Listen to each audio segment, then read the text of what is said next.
안녕하세요. 이현우 작가입니다. 이제는 부동산이 정상화되면서 다양한 자산에 투자해야 하는 시대가 되었습니다. 제가 항상 부동산이 일본처럼 폭락한다고 이야기하니까 일부 사람들이 제 채널을 보고 거지가 되었다. 너 때문에 부동산을 그때 못 샀다. 이런 댓글이 달립니다. 하지만 제 채널을 꾸준히 오랫동안 봐주신 분이라면은 부동산보다 훨씬 높은 수익률과 현금 흐름을 가져갔을 것입니다. 2021년에는 빠르게 미국 주식으로 옮겨가야 한다고 했습니다. 그리고 코스피 2700부터 2달 정도를 코스피 지수에 투자해야 한다고 계속 강조했습니다. 이뿐만 아닙니다. 2021년에 이미 조선업 슈퍼사이클 조짐을 전망해드렸고 2023년도 역시 금으로 준비해야 한다고 말씀드렸습니다. 부동산 안 샀어도 제 채널 보고 분산 투자만 잘했고 기다리기만 잘했으면은 수익률이 훨씬 높았을 것입니다. 그래서 오늘도 부동산보다 훨씬 좋은 투자처를 말씀드리겠습니다.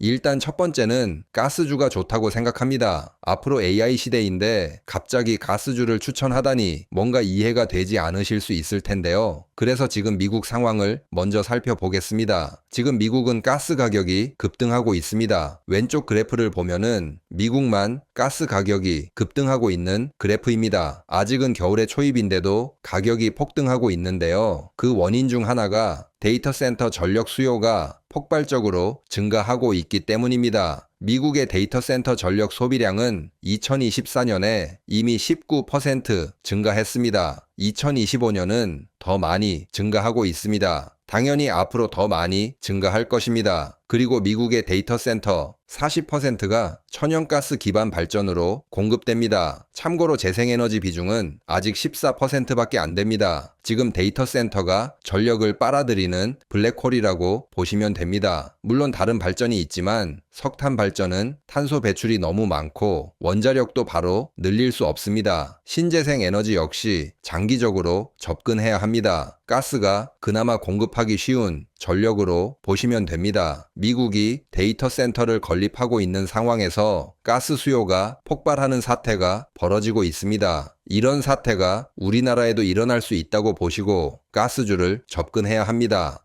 그리고 우리나라도 데이터 센터 건립이 빠르게 추진 중입니다. 국내 데이터 센터 공급은 연평균 20% 가까이 급증하고 있습니다. 그리고 얼마 전에 AI 분야에 내노라는 기업들, CEO들이 우리나라를 다 방문했습니다. 아시아 데이터 센터 허브로 하겠다. 한국의 데이터 센터를 건립하겠다. AI 꼭 필요한 GPU를 26만 장이나 구매 성공. 이런 뉴스가 쏟아지면서 SK 하이닉스 주가가 폭등하기도 했습니다. 지금은 데이터 센터가 들어온다. GPU를 26만 장 구매하겠다. 투자를 하겠다. 앞으로 어떻게 하겠다. 이런 내용들이 많습니다. 아직까지는 전력이 부족할 일이 없다는 것입니다. 하지만 실제로 데이터 센터가 하나둘씩 완공이 되고 돌아가기 시작하면은 상황이 달라질 것입니다. 엔비디아에서 구입한 GPU 26만 장도 다 돌리면은 전력난이 올 수 있다. 이렇게 말할 정도입니다. 지금은 우리가 사용하는 전력 인프라도 산업화 시대를 위한 전력 인프라입니다. 기존의 제조업도 돌리면서 AI 관련 수요도 폭발적으로 증가할 것입니다. 당연히 에너지 관련 주가가 상승할 수 있습니다. 그리고 환율 문제를 살펴보겠습니다. 가스는 우리가 수입해서 사용하고 있기에 환율에 따라서 가스를 수입하는 가격이 증가할 수도 있고 감소할 수도 있습니다. 결국 환율에 따라서 원가가 감소하고 증가할 수 있습니다. 당연히 환율이 상승하면은 가스를 수입해오는 가격이 증가합니다. 지금은 환율이 상승하고 있기 때문에 가스를 수입해오는 가격이 부담이 되는 상황입니다. 반대로 환율이 하락하면은 가스를 수입해오는 가격이 감소합니다. 지금 대부분의 외국 투자 회사들은 원화 강세, 그러니까 환율 하락을 예상하고 있습니다. 이와 관련해서는 별도의 영상이 필요하지만 간단히 설명드리면은 트럼프가 임명한 연준 의장이 물가를 포기하고 금리를 내리기 시작할 것입니다. 다시 우리나라 금리가 더 높아지게 될 것이고 환율은 안정을 찾게 될 것입니다. 환율이 하락하게 되면은 원가가 하락하면서 이익이 더 많이 남게 됩니다. 보시는 표는 환율 10% 하락했을 때 원가 절감이 되는 기업들을 나열한 표입니다. 자료는 한국무역협회에서 가져왔습니다. 보시면은 환율이 10% 하락 시 원가 절감이 가장 잘 되는 기업이 전력, 신재생에너지로 8%가 넘게 절감이 됩니다. 그리고 그 다음으로 가스가 7% 넘게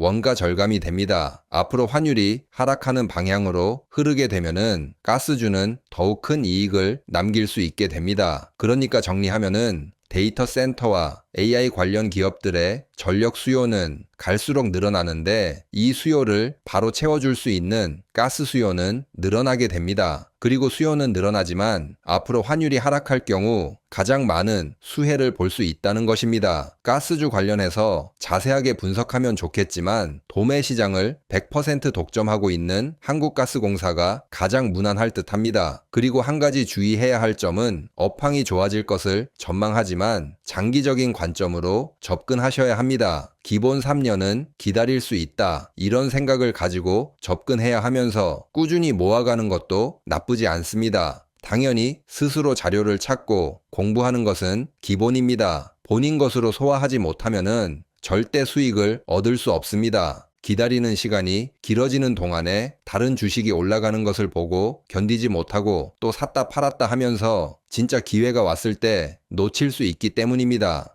그럼 가스주 말고 또 다른 산업을 살펴보면은 앞으로 철강 관련주도 계속 관심을 가져볼 만합니다. AI 관련 주식이 대세인데 자꾸 전통 산업을 추천한다고 생각하실 수 있는데요. 지금 여러분들이 보시면 아시겠지만 AI 산업으로 전환은 단순한 새로운 기업이 몇 개 생기고 끝나는 상황이 아닙니다. 인프라를 처음부터 다시 깔아서 아예 새로운 판을 짜야 하는 혁명적인 전환입니다. 그래서 지금 AI 혁명이라고 부르고 있습니다. 즉 AI 산업으로 전환은 단순히 좋은 컴퓨터를 좀 사고 사람들 교육시켜서 끝날 일이 아닙니다. 기초 인프라부터 새로 깔아야 하는 상황입니다. 이렇게 되면은 철강 수요가 장기적으로는 증가하게 될 것입니다. 지금 이미 AI 데이터 센터는 특수 철강이 필요하기 때문에 고부가 가치 상품의 가능성도 있습니다. 그리고 정부에서 추진하는 신재생에너지도 철강이 많이 필요합니다. 2035년까지 온실가스 감축을 60% 가까이 한다고 합니다. 이 과정에서 풍력도 도입이 될 것인데 풍력 역시 상당히 많은 철강 수요를 만들 것입니다. 그것도 그냥 철강이 아니고 상당한 기술력을 필요로 하기 때문에 역시 고부가 가치 상품입니다. 그리고 지금 조선업도 활황입니다. 조선업에서 철강 수요도 발생하기 때문에 상황이 나쁘지는 않습니다. 다만 철강 산업은 중국과 경쟁해야 하는 부분이 있습니다. 중국에서 싼 가격으로 철강을 판매해서 우리나라 기업들이 지금 위험에 처한 상황입니다. 가스주와 다르게 철강은 중국과 경쟁이 리스크가 큰 편입니다. 그래서 가스주를 먼저 말씀드리고 철강주를 나중에 말씀드리는 것입니다. 철강주는 정부에서 방산, 우주 항공용으로 경량화하고 프리미엄 시장을 점유한다고 계획은 했습니다. 이 부분이 잘 진행이 되는지 살펴보면서 철강주를 포트폴리오에 천천히 담아도 될 듯합니다. 그리고 AI 관련 기업은 지금은 고점인 듯합니다. 2000년 IT 버블이 터지고 살아남은 기업들인 구글, 아마존, 애플, 마이크로소프트 등 이런 기업들은 나중에 주가가 회복을 넘어 계속 상승했습니다. 그러니까 AI 기업들은 다음 기회를 노려도 충분할 듯합니다. 아무튼 앞으로 공부를 더 하면서 좋은 기회가 생길 때마다 영상을 만들겠습니다. 지금 상법이 통과되고 저평가되었던 기업들이 서서히 올라갈 준비를 하고 있는 듯 합니다. 제가 또 열심히 찾아보겠습니다. 그러니까 많은 후원과 관심 부탁드립니다. 그럼 오늘 영상은 여기서 마치겠습니다. 감사합니다.